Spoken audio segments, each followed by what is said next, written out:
Welcome back to Metropolis. We're back. This is the first episode. Welcome everyone to the episode 0 of Metropolis. Today's guest, Dru Oja Jay. How are you doing, Dru? I'm doing great. It's great to be here, Kalden. Lovely. What do you think about bikers? They have excellent fashion sense. Okay, agree to disagree. Fair enough. But more important than bikers, Projet Montréal, as we know, has been increasing the amount of bike paths and accessibility for active transportation, I believe they call it. Indeed. So with that includes bike lanes, lane closures, lots of pedestrianization across the city. We have streets like Wellington, Montreal, Saint Laurent closed at different times. Ultimately, I think it's a nice thing, but some people don't agree. Projet Montréal is the party of bike lanes and capitalism. So There you go, bike lanes and capitalism. I will definitely take one of those things. Which one? We know which one. All right. Today we're talking about, Dru, did you see the news last week? Saint Michel residents took to the streets to protest against bike paths causing not enough parking spaces. So I did see that. yeah. So for those not in the know, for those you plateau heads who only stay there, Saint Michel is a borough sort of northeast of the island. Mostly there's a large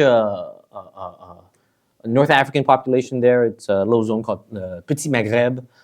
And it is in this area, Saint Michel, that lots of residents came out and they were chanting stuff like, on veut des stationnements, we want parking. I think there was a similar demonstration in Park X as well. And yeah, I'm curious what you make of these protests. Yeah, I mean it's a tough issue, and I think not just Projet Montréal, because this is a phenomenon that extends way beyond Projet Montréal, but I think they put us in a really tough position because on the one hand, who could argue with bike lanes from an environmental perspective, from a general Safety, health perspective, like they should be an unambiguous good. Everyone should be on board with bike lanes. However, there's a number of problems with this. I mean, costs are increasing. I don't think this is what people are reacting to, but if you look at why people put in bike lanes, a big part of why cities choose to put in bike lanes is because it increases the property values in neighborhoods, and sort of attracts people who have more income to those neighborhoods. And I think probably on some level people sense that. People see the rents going up. Mm-hmm. If property values go up, then also rents are going to go up because the landlord's taxes are going to go up. So they're going to pass that on to their tenants. So bike lanes without all the things that could offset the sort of negative effects end up kind of heightening the tensions.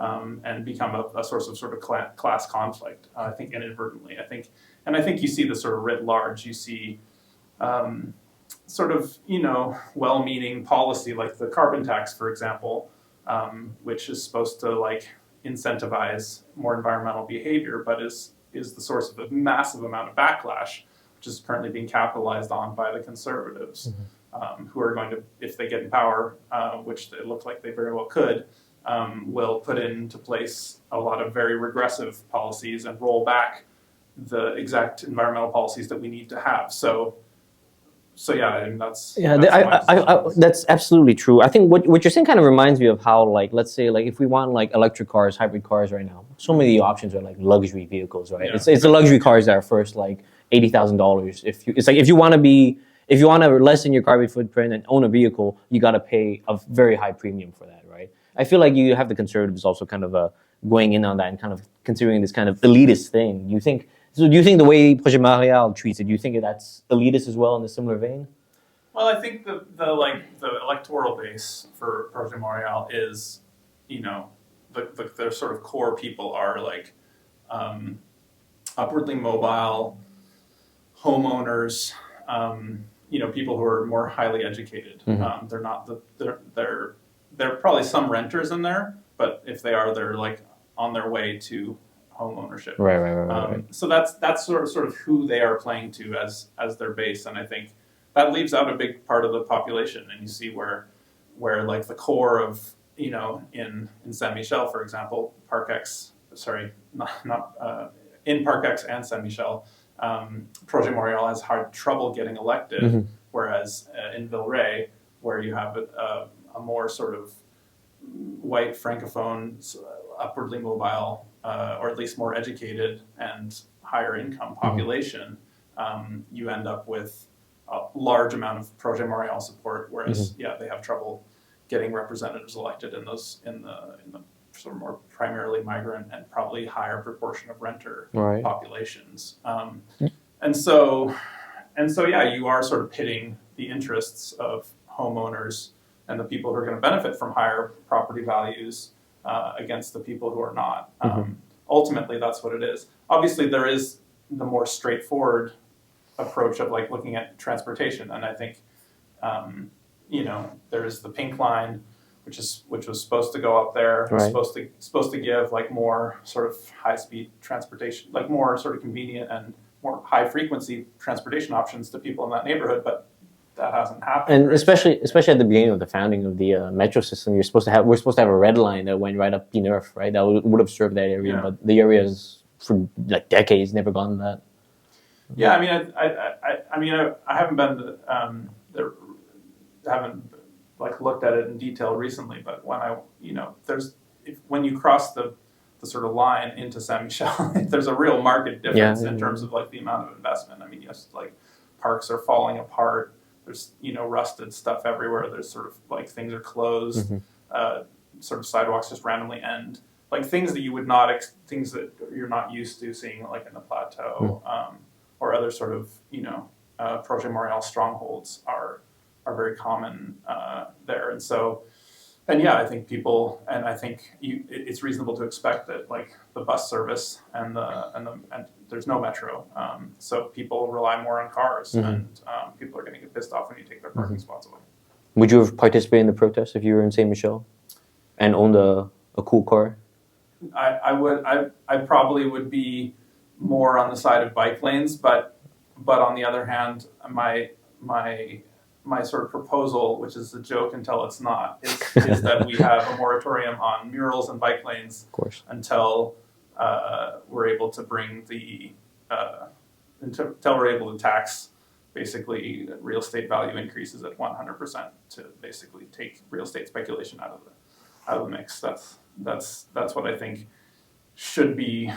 That's the position anyway that exposes, I think, the sort of class interests and the class contradictions between what Projet Montreal is doing and the backlash they're frankly risking by pursuing one and not the other. Could I have you go into detail about what you mean by class contradictions in this case?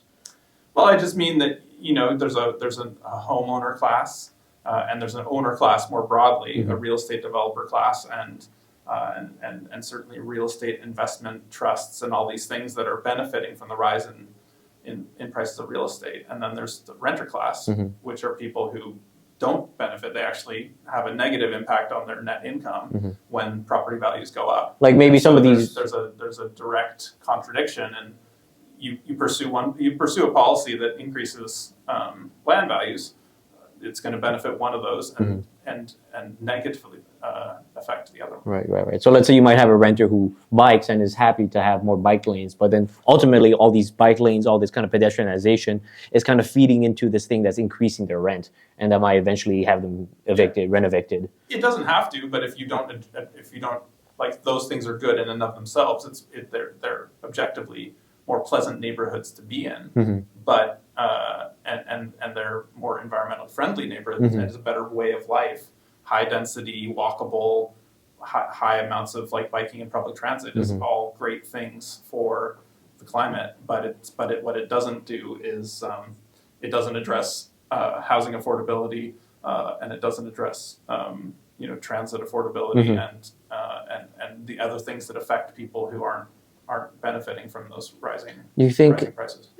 So let's say, would you say if we had free public transportation or like a much reduced costs, do you think these Saint Michel residents would be as up in arms? I think if there was like really accessible, frequent, buses that weren't just packed to the gills all the time, it would. I mean, I don't know if it would mean that nobody complained, but it would certainly make it easier to make the case. Of course, yeah. And if there was, big social housing that was, or taxes on the sort of appreciation of land value, that would remove speculation, real estate speculation that's constantly driving down supply and driving up prices, then I think it would take the edge off, certainly. Right. Probably still people would be unhappy. Probably there is a certain amount of discontent that's going to happen when you shift, but we should make it as soft a landing as possible. Do you think Projet Montréal has offered enough? What are ways that Projet Montréal, I guess, could soften this kind of landing? Do you think they've done enough in that kind of way? Like how, if you were in Valérie Plante's shoes, or rather the borough mayor Lalonde's shoes, what do you think you would do in response to this kind of? Well, like I said, I think you can tax the appreciation of value of land. You can build lots of social housing. You could take some of that $700 million that you just gave to the police and put that into directly addressing the sort of stability of people's lives and the quality of the lives that they're able to have for the income that they have. I think all those things would that's the climate measures have to be in conjunction with social measures. Otherwise, you're going to get a backlash that's going to ultimately undermine the climate measures. Another question for you. Where's your microphone? Sorry about that, folks. Now we're back. Got the mic situation fixed. A little boomer moment here. Happens to the best of us.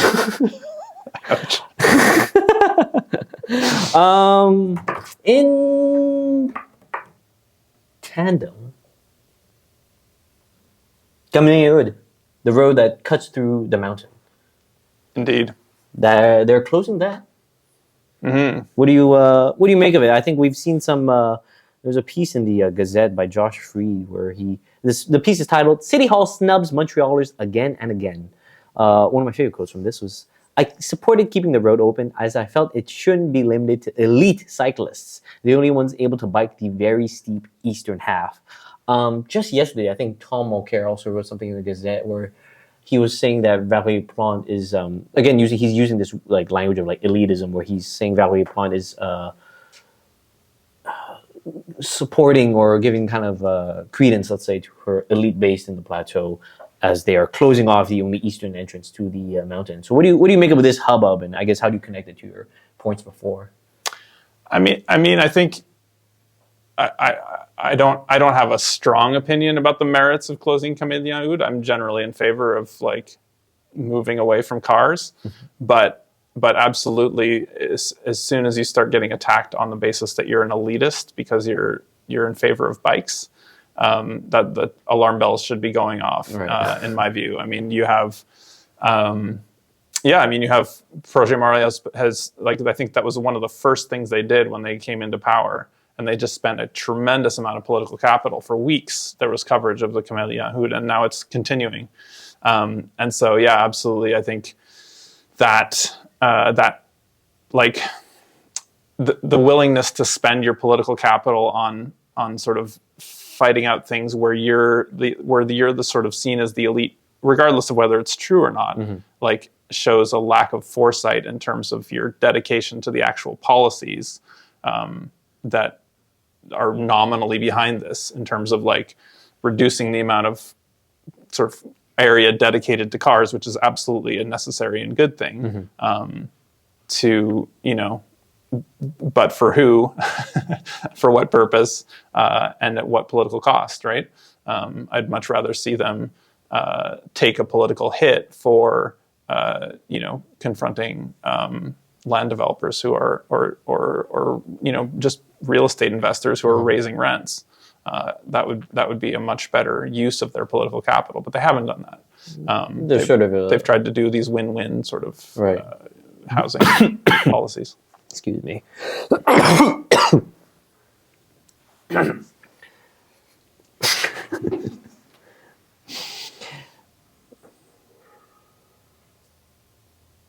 Win-win housing policies. Would you say Why do you think they're spending so much capital on this? Like, what do you think it's like a symbolic kind of thing for them? It's frankly baffling. I mean, I just given that it was like the front page of like a lot of different like Montreal newspapers, and like it was all negative, it was all attacks, like, and the fact that they just keep pushing on it. I'm sure there's some like some wonk in some office somewhere has a policy case to make for it, but to me it just smacks. Yeah, can we get him on the show? Yeah, we should invite that specific wonk to come on and justify themselves. But yeah, I mean, that's all I have to say about it. I mean, it's just a dubious choice of how to spend your political capital. It seems like they've been taking. I mean, the fact that it's been my own kind of take on it is like I feel like it's been such a huge effort of theirs to kind of create this kind of like this kind of fight between like bikers and car people, and it's like you're on one side or the other. And I guess like would you think that is the kind of like overarching question that like you think that's the most kind of productive way to go about these things? No, I mean there is going to be an either or to some extent. I mean, you see it in every major city that's tried to implement it. Certainly in Toronto, you have these like, you know, car people who are absolutely up in arms about the bike lanes and the bikers and everything. And people are going to complain. There's just no way around it. But to what extent do you sort of heighten that? And to what extent do you sort of allow yourself to become cast as this sort of like elite, you know, plateau dwelling, you know, homeowner class? And to what extent do you ally yourself with the interests of the people? And Projet Montréal, time and time again, has shown its willingness to go into like the win-win zone, where like, oh, we'll have like, you know, hand over housing development to developers, and then we'll get some affordable housing out of it. Affordable in quotes, obviously.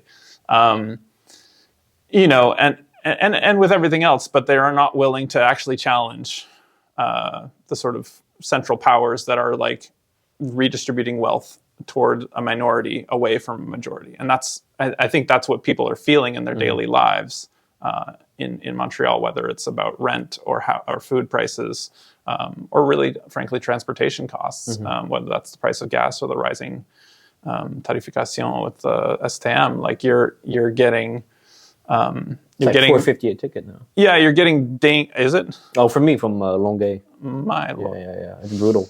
My word. Can you swear? It's a family friendly program. Yeah, it's true. But yeah, I mean, those are all the ways that people are like feel that every time they have to buy a ticket. They feel it every time they go to the grocery store. They feel it every time they watch their account balance go down when rent comes due. Like, and so, yeah, again, like you're creating this political coalition that is reliable at the polls. I mean, I think the reason they do it is because homeowners probably show up. You know, people who are sort of like more educated, more well-to-do are going to show up to the polls more often, and so you're sort of serving those coalitions because it doesn't like that coalition serves two things for a political party. It keeps you from having to confront like the major sources of power, which is basically like capital, and it keeps you from having to work too hard to get people to the polls, because those people tend to vote in higher numbers. I do think the system was made specifically for property owners. Usually, I think at first in the city of Montreal, it was white men who over the age of 35 who own property, who were the ones who had the right to vote, right? So the way I think about it, it's like kind of like since then it's definitely expanded, but that remains like the core of like what this electoral system serves. Yeah, and Projet Montréal wasn't always that. Like it was right. It had some genuinely populist policies. I mean, they actually handed out cards at one point where it's like $20, like it literally said like abonnement de metro, like or STM, you know, your monthly transit pass would be $20. You know, they handed those out a few elections ago. You know, in place as a part of their campaigning deal. But then they got in power and they start raising the rates, right? So what has been the I guess the trajectory of Projet Montréal since they've been around, from what you've seen? Yeah, I mean, I think they've gone for power, and they've taken the easiest road to power, and that's what I think that's what you can expect. The easiest pedestrian road to power. Yeah, the easiest bike lane to power. So I mean, I think that's what they've done. Those are the choices they've made, right? Like, who's gonna finance your campaigns? It's not people who have no money left in the bank after they pay rent, right? That's not who it is. It's not me. It's and who's going to show up to vote for you? It's the people who are more civically engaged, who feel who have something to gain from. Yeah, who have some kind of investment in the system. And it takes a lot of work, like building a coalition that's more working class, that's less well off, is frankly a lot more work. It takes a lot of effort to get those people to the point where they say, okay, it's worth it for me not just to go to the polls, which can be a couple hours of your important crucial time off, right? But it's also like, how do you get those people to knock on doors for you, do all those things? But I think that there is a difference between the people who vote for Projet Montréal and the people who campaign for Projet Montréal. I think that's a crucial difference. And I think, so, the people who vote for Projet Montréal that I've sort of described, they're, homeowners, educated, have vaguely progressive values, but don't think too much or don't worry too much about the sort of powerful forces that are increasing inequality, making life really difficult for the sort of majority, really. But the people who work for Projet Montréal tend to be like younger, progressive values people who are true believers and who want to do some good in the world. And those people, I think, have to take a hard look at what the people that they're helping get into power every 4 years are up to. And I think that's where there, if there's anywhere there's sort of short-term hope. I mean, the long-term hope, I think, is to say, okay, what is some kind of political coalition that can start to organize the majority and really highlight those contradictions and speak directly to the things that are hammering people in their daily lives. That unfortunately is not really on the municipal political horizon, but certainly a short-term hope would be that people who are within Projet Montréal start to actualize their progressive values a little more than they already have, and insist, because the party depends on them to get elected, and so if they insist, they have leverage. Right. So you think from inside, it's kind of the people who are, I guess, who have the most leverage, I guess, like you said, right? Yeah. Right. Do you see any alternatives to Projet Montréal potentially coming back to light? Like, I know you had Denis Coderre who ran again last time, but he didn't do too well. Do you think someone representing, like, let's say, a more united car front, for a lack of a better term? I know Denis Coderre was backed by a lot of the auto dealerships. I think we'll see a backlash, whether it's Denis Coderre writing some kind of faux populist thing. That's certainly a possibility, or somebody else coming out of the depths of the West Island or something. I don't know. We'll scary stuff. We'll see. It came from the West Island. Yeah, it came from below. It came from Commuterville. Yeah, it came from the AMT. It came from people sitting on the 40, swearing. They're like, as soon as I'm there, swearing once I do this hour commute, I'm donating. Yeah, exactly. Lovely. Yeah, I guess to continue talking about Projet Montréal and their kind of voter base, I personally, I find the areas where you see the kind of the biggest sign of like where their interests lie, or where they're kind of like their political lens, like how it's framed. I think one is obviously this thing of like this massive efforts in bike lane building, which I'm in support of. Love riding my bike. I would ride it more if my knee didn't hurt. But I think on the other end, you do see stuff like the bike lane stuff. I find is like, it's a bit easier to support. I think some of the ways they do it, I'm more critical of. But I think something I find is very hard to support, especially today, especially with the amount of money being put into it, is the police budget. What do you think about the way Projet Montréal approaches police budgets?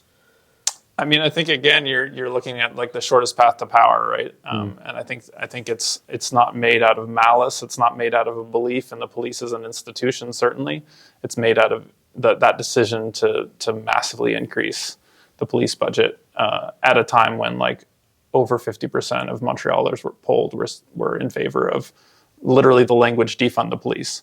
Even if you exclude the fact that like if you actually like break that down and tell people what defund the police means, which isn't just like take money away from the thing that they think a lot of people think makes them secure, but actually means like move that money into more effective uses for community safety and security.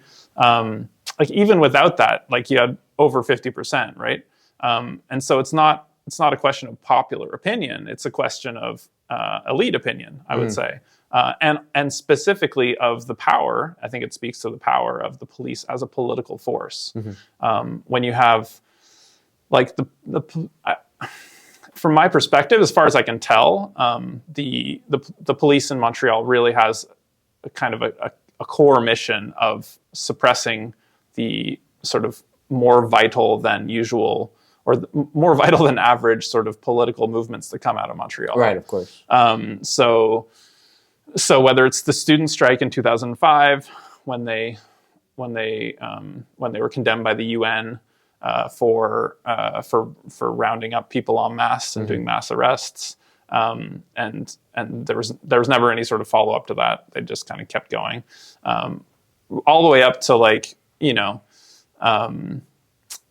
just the last couple of years when the police were forced to pay millions of dollars in payouts to people who they illegally arrested during another demonstration. Certainly during 2012, you had two big pieces of legislation at the provincial level, Bill 78, and then at the PACES, the P6 bylaw at the municipal level, both of which were designed to severely constrain the ability to protest in the city, and the reason for that, and a big part of the reason those things are able to be successful is because the police force in Montreal is already huge, even in those years, even before the recent increases. It's already a huge or highly organized political force. I mean, you're talking about thousands of people, and then you're talking about their families, and then you're talking about their networks and their organizations that they fund and who act on their behalf and who act in concert, of course, with like big business and the sort of owner class in Quebec. So add that all up, and you have a extremely powerful political lobbying force, a voting bloc, as well as just people who go and do violence to poor people on a regular basis, right? Most of which we don't hear about. But the police in Montreal are. Okay. When you guys are ready. Did you ever have long hair? Oh. So I'm here with former long hair hippie Dru. We're here talking about the police. The Defund the Police Festival happened this weekend. And like you were saying before, 50%, more than 50% of people in Montreal polled or in support of that kind of... I mean, they were at one point anyway, yeah. They were at one point, yeah.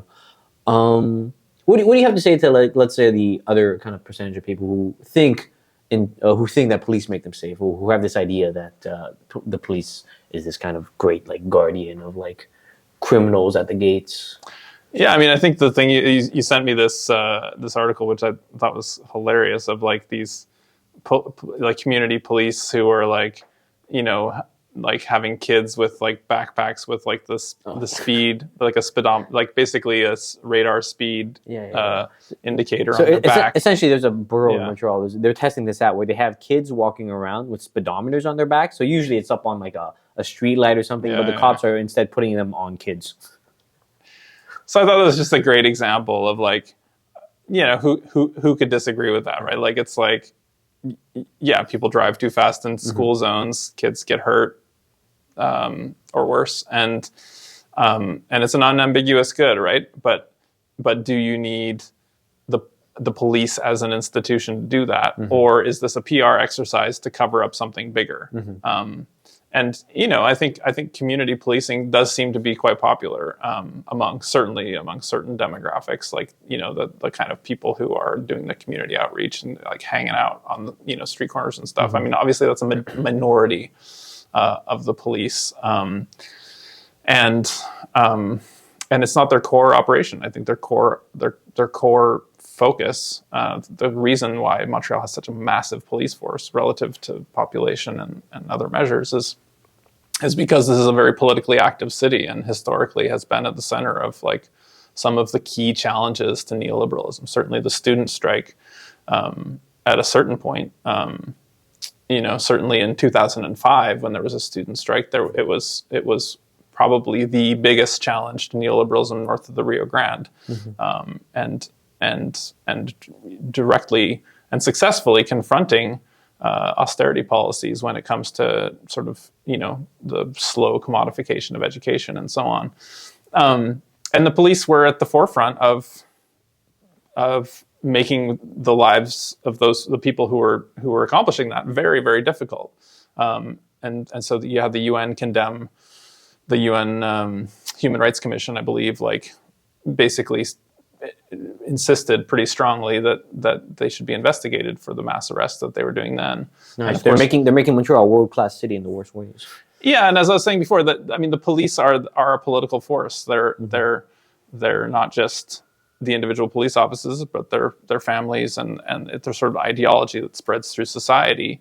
And then they have organizations that act on their behalf and lobby on their behalf and lobby in conjunction with sort of big business, Chamber of Commerce, Board of Trade type organizations to affect legislation. And then you see that legislation happen where it's like Bill C-78, during the 2012 student strikes was like this draconian thing that severely limited the ability of people to protest legally. And then because every protest became illegal, the police could just go out there and commit all kinds of acts of violence and be justified in doing so. And then you have the municipal bylaw P6, which thankfully was reversed by the current regime. But they, again, directly targeting protesters. And so I'd say that's like the core value. I've also been on like an, indigenous blockade like 5 hours north of here, and guess where the like squad of like heavily armed riot cops came from Montreal. To like bust that up. Yeah, like we had to sort of sit there at the blockade for 3 hours 5 hours while like this bus full of cops was like mobilized and like zoomed up the 117 to get to that blockade. So that's one of their core roles, and I don't think we should, both as a political influencer and actor, but also just as their job, is to limit the effectiveness and the power of popular protest. The other role that I think they have is to make people scared, basically, of falling off that bottom rung of society. They've killed an average of one person per year for the last like 5 years. And I think that was higher than that before. And there certainly have been some high profile people who have been, killed by the police, but also a lot of lower profile ones as well. But they're doing it all the time. And that's sort of excluding all the sort of other acts of violence that don't, result in murder. Yeah, that don't result in, somebody literally ending their time on Earth. So I think that's another key. The sort of core of what they do is fear, right? Like their stock and trade is fear, and then of course that's covered up by these sort of like sprinkles and sprigs of community policing and sort of like community outreach and charity work and whatever else they're doing. They set aside a tiny percentage of their $700 million a year and like do that stuff. But with the rest of the money, they've got a core mission, and they've got the hardware to back it up.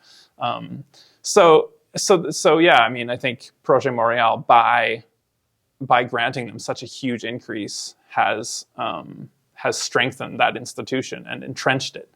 Which is a really dangerous thing to do in a moment when inequality is increasing, when political, protest and mass movements are going to be one of the only ways out of the sort of deepening crises of climate inequality, housing, etc. Right? Do you think they increase the budget and allow them to entrench themselves more in anticipation of further protests and pushback against it? Because I feel like for them it's almost like the safer kind of option. Like rather than putting that money into let's say transformative policies, with the way things are heading, are they betting? Do you think they're betting on I mean, no. Having a little bit of a sense of how Projet Montréal operates, I don't think they're scheming to stop the movements of the future. I think that they're taking an expedient political approach that will please the people that they don't want on their back. The sort of big business interests, the real estate investment trusts, all the people that are benefiting from the system, not just in the thousands of dollars, but in the millions and hundreds of millions and billions of dollars, benefiting from the current system. That tiny minority of people who are mostly hidden from view are the people that that will be pleased by increasing by 100, whatever it was, some tens or hundreds of millions of dollars, the police budget, right? So it's an expedient political move for them, even though you had a majority who were willing to consider alternatives to the police. At that very moment, they decided to double down on the police, and that's a signal that says to the elite, okay, we're serious about staying in power and we're serious about serving your interests, even though we're going to try and get some bike lanes on the side. What do you think is next then for let's say the defund the police proponents? How do you think they get past this little impasse?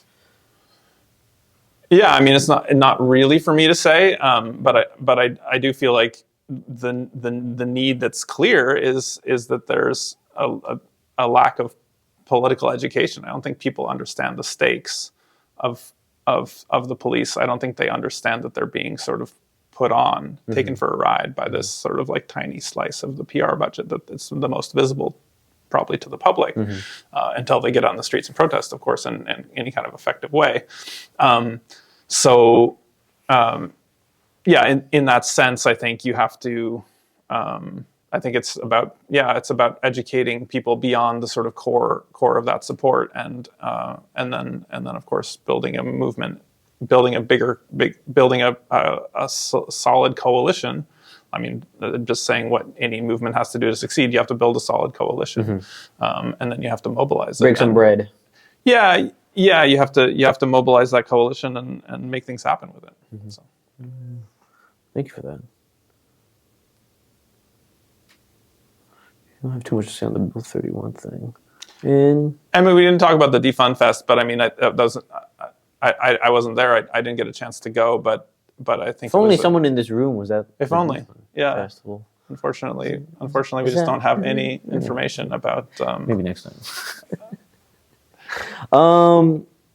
Did you see this? This is other little bit of news. I think this is kind of somewhat similar in terms of let's say these little PR stunts or these little stories that people try to think of it as it's a nice little piece of charity that kind of ignore, let's say, the more systemic and just expansive kind of issues. This was in CTV News reporting on Montreal developer repurposes staircase space to create tiny homes amid housing crisis.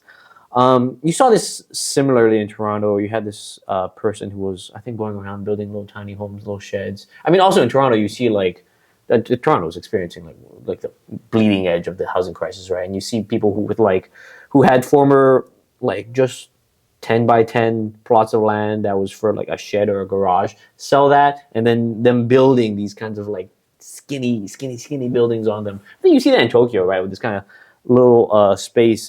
Curious what you think about that. Are tiny homes going to take us out of the housing crisis? Yeah, tiny homes are absolutely the future. There was a really interesting, there was a large scale initiative to house the homeless in tiny homes in Los Angeles, I believe, and there was a really interesting feature that was written on it. I meant to look it up, but basically, like, it just became this totally dystopian situation where there was like all this surveillance and people couldn't leave at certain times, and it's just like, of course, just deadly. But I guess the appeal of tiny homes, as far as I can tell, comes from sort of two things. One is like the ability to imagine that one might be able to afford a home of some kind at some point. And then I think there's also this sort of like fantasy that you can like escape from the sort of all this consumer clutter that everyone sort of has, and like just live in a very simple sort of downsized like monk way. life, like a monk-like existence. I think that there's a sort of fantastical appeal to that, which sort of combines with the like neoliberal sort of You will situation. own nothing and be happy about it. Or you will own this very little. It's sort of like this diminishment, which I find it's psychologically fascinating thing, but it's not a viable policy proposal in really any way. I'm pretty sure people in like Norwegian prisons live in bigger spaces than these tiny homes. Exactly. Yeah, I mean, they get to cook and stuff. Yeah. But but I mean, I think it's also just like fundamentally like a failure of imagination. It's like, it's so far beyond our imagination. Like, by the way, in the richest society in human history, like literally we live in like one of the most technologically advanced, one of the most wealthy, like abundant societies that has ever existed on planet Earth, and we can't give people like reasonable sized dwellings. I mean, I think that really speaks to the sort of like paucity of like imagination. I don't know. What do you think?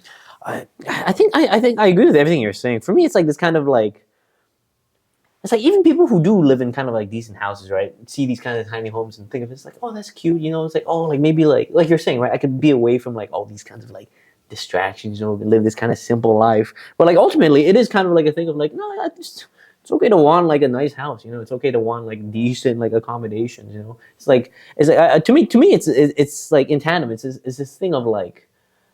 Of what do you call it? Like these moving goalposts, or this kind of like, was it like making our own kind of desires, making our own dreams like just smaller and smaller and more attainable, because home ownership seems so out of reach. So you kind of like, okay, I don't want a home, I don't want a yard, I don't want like, that's obviously like not attainable. And affordable apartments are off the table as well. Do I want to live? Maybe I could live with like 8 other people in like a factory, and we have like curtains separating us, or like let's say if I want my own like private tiny house, all of your own. Yeah, exactly. It's like, or like, oh man, like what's the most I could ask for? Just like a little tiny house, just like this. Just give me a staircase, you know, give me a little Harry Potter house, you know, under the stairs. I'm gonna keep my head down. I'm not gonna own too much. I'll be happy about it.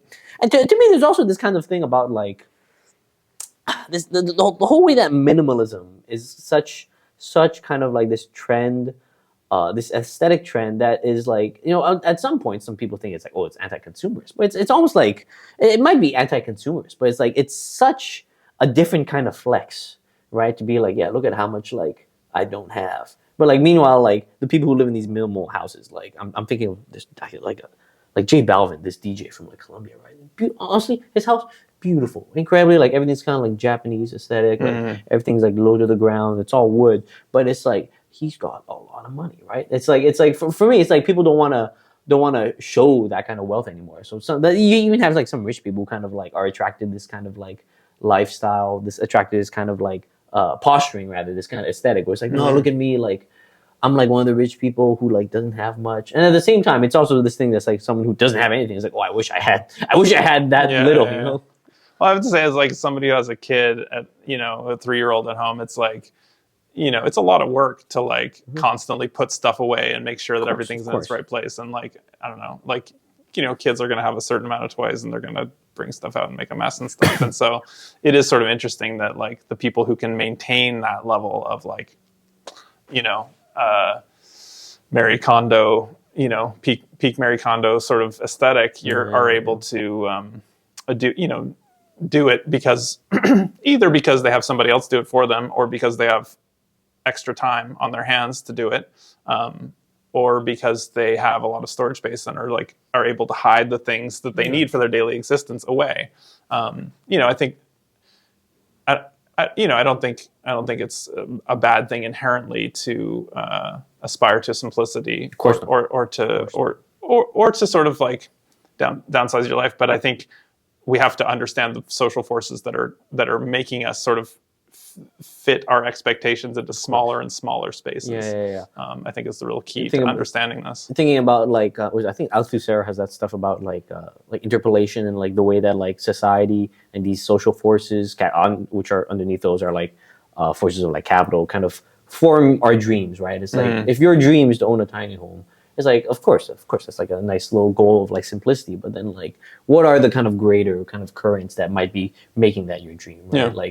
Like if my dream was like, oh, I wish I just lived in a van, it's like what is causing that, right? Yeah. It's like it's these things like we talked about before about like not being able to like access like a proper home, it kind of reminds you of like in like San Francisco. It's like we think of like San Francisco and like that kind of like whole like Silicon Valley is like another kind of like, I mean, like in North America, like this other like bleeding edge of like rapid gentrification, crazy high property prices, people being kicked out.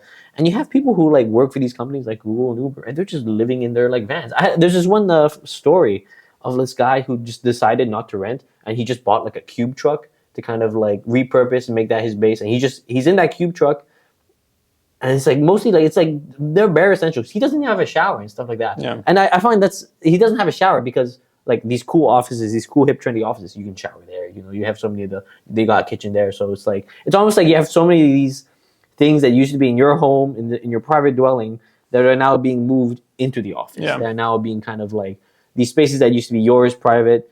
Now it's like part of work. It's like, oh, you want to go home and clean? No, you don't gotta go home. You can just stay here and like you can keep working, just clean yourself, take a little shower, stay here. No. For sure. And I think it kind of creates this aesthetic spectrum from like minimalism to like gaudy McMansion filled with like toys, Yeah.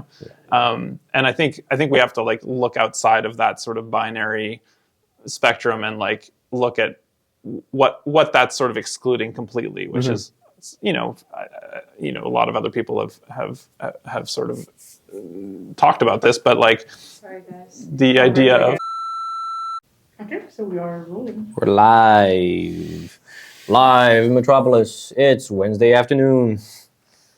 We're talking about tiny homes, staircases, McMansions, as it were. Yeah. So, I mean, I feel like there's a a spectrum from, I guess this sort of like aesthetic, just movement or like appeal of tiny houses, is on the one hand sort of constrained by neoliberalism, or is sort of like an aestheticization of the constraints that neoliberalism places on us to diminish ourselves and to diminish the space that we take up while like maximizing productivity and so on. But I feel like that exists. There's sort of a implicit spectrum of like, okay, there's the tiny home on the one hand, and there's like the gaudy McMansion filled with like consumer toys on the other. And I think what that sort of binary sort of excludes, or what that makes invisible, is the sort of a third option. There's at least one other option, which is what I think some people have called communal luxury. So the idea that people instead of having everyone having their individual residence based on the idea of private property, you have some private living spaces, but then you also have communal spaces. You have community kitchens where you can go and get food that's not just based on profit, but it's actually cooked by different people who are combination of volunteering or being paid or pooling the resources to have good food and then eat it together, for example. That would be like one example. Or like, I think a lot of the things that we enjoy, like, parks and different kind of public spaces, are another sort of form of communal luxury, which I think in a very limited form, Project Montreal has been very successful at sort of, pushing and implementing and expanding these kinds of spaces of communal luxury. And it's very popular. People love it, I mean, going to Toronto is kind of brutal, Yeah. just for the lack of parks. I remember during COVID, it's like Trinity Bellwoods was just like every inch was packed with people, right? Yeah, exactly. I don't know. Whenever I have friends from Toronto come here, they're like, "Well, there's so many parks here." Yeah. You know, But I even guess- in I guess Toronto, it's kinda- they put a lot of money into their parks. I mean, true, yeah. there's a lot of yeah, amenities. they got the cherry blossoms in the Hyde Park. People love those. Yeah. I think it's really interesting what you're saying about this Yeah. kind of how that spectrum of tiny home to McMansion exists on the spectrum of like, let's say like property owning kind of like dreams, right? It's like this is your spectrum if you want like your own kind of individual property just for yourself. It's either a tiny home where you have not much but just for yourself, or where you have a McMansion where you have like a lot of like ugliness and like space, but that's you, you know. And you talk about this kind of like other completely whole other axis that's just blowing your mind. Neoliberalism. We have a personal aesthetic for every income bracket, right? Yeah, exactly. I do think there's something I appreciate when certain kind of wealthy people live in that kind of McMansion gaudiness. Mm-hmm. Do you remember? I think I don't want to say something that's wrong, but it was that couple during the protests that had their guns out on their lawn. Mm-hmm. Do you remember those two people? Yeah. I remember. Did you ever see what the inside of their place looked like? That's like the logical conclusion Yes. of this like neoliberalism identity options. They exist at the far end of like this exactly. gaudiness Yeah. McMansion, and I think it's like I remember seeing those photos of because they had like some like photographer came and did like a house like tour like a few the months most before or something. Yeah. ornate kind of. Yeah. I mean, it's like I love things that are ornate. You know, it's nice to have that kind of decoration and character, but they have it to like such a maximum kind of level. These chandeliers, and I remember there's something about it where I was like, oh, this is kind of like, I think this represents something sort of like reprehensible, but I appreciate the honesty. You know, it's like, yeah, you guys aren't trying to like, you guys are like just showing off. Yeah, it's like Donald Trump coming down his gold escalator. It's he's not compare that to hiding his aesthetic. Compare that to like, let's say Bill Gates in like a little like 2010 Prius, you know, where it's like that's not accurate. You know, that doesn't give us the whole picture. The puffy billionaire vest. Yeah, exactly. Yeah. The hair plugs, you know. Yeah. Obviously, Dru and I we're not there yet. that's how you'll know we've gone to the other side. We just show up with like a head full of hair. Yeah, you'll know I've sold out. And anything else you wanted to add on this thing of like tiny homes and actually a few of how they're gonna solve the housing crisis? I mean, I think just to bring it back down to Montreal, I think the fact that we're seeing this story, I think that we're seeing like people covering the idea of a tiny house or trying it out in these like awkward, unused, tiny spaces, you know, is an indication of where we're at. Like, I mean, you know, you hear stories that it used to be in Montreal, you had a reasonably high vacancy rate. You had rent control. Crazy low rent. It was an incredible place to live and an incredible place to be. So, you know, just I think when I first moved here and in like the early 2000s, it was like people would talk about, oh, I'm sort of a web designer. I'm sort of an artist. I'm sort of in a band. Kind of figuring things out. Yeah, I'm kind of just doing my thing. There's that Beaverton headline that's like, Montreal's the capital of, I'm just trying to figure my things out. Exactly, and that's the thing. It's like when you can, like I was literally paying $250 a month in rent when I first moved here. I mean, I had roommates and everything, but still, I mean, did you live in that's unheard of. Now. 9 roommates in a loft with like curtains or? No, it was just 3 people in like a basement apartment with like reasonably largish windows.